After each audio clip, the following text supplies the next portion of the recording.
তীব্র ঝড়ে লণ্ডভণ্ড গল আন্তর্জাতিক ক্রিকেট স্টেডিয়াম। ২০০৪ সালের সেই সুনামিতে নিহত ৩১,০০০ শ্রীলঙ্কান। তখনই অস্তিত্ব সংকটে পড়ে পৃথিবীর সুন্দরতম ক্রিকেট স্টেডিয়াম। তবে সে যাত্রায় রক্ষা হয় ক্রিকেটারদের চ্যারিটির টাকায়।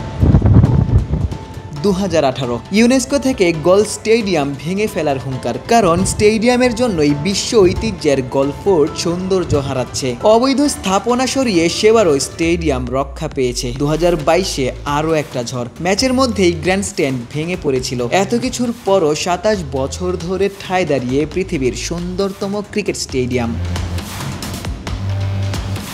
গলের স্কোরবোর্ডে ক্রিস গেইলের ৩৩৩ যেমন ছিল লঙ্কান সাঙ্গাকারার ১৯৯ রানের আক্ষেপ। মুরালির ৮০০ উইকেট কিংবা অবসরের সাক্ষীও গল স্টেডিয়াম। এই একটা মাঠেই মুরালি হেরাথের ১০০-র বেশি উইকেট। অজি গ্রেট শেন ওয়ার্নের ৫০০ উইকেট স্পর্শেও গলের নামটাই অটুট থাকবে।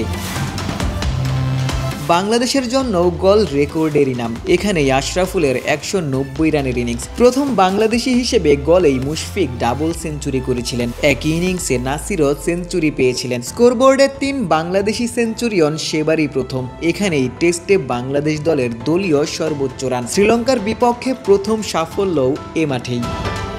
টেস্টে ২৭ বছরের ইতিহাসে গল আয়োজন করেছে ৪৮টা ম্যাচ। সব মিলিয়ে প্রায় ৫০,০০০ রান দেখেছে গল স্টেডিয়াম। এ মাঠে উইকেটের সংখ্যা ১৫০০-এর বেশি।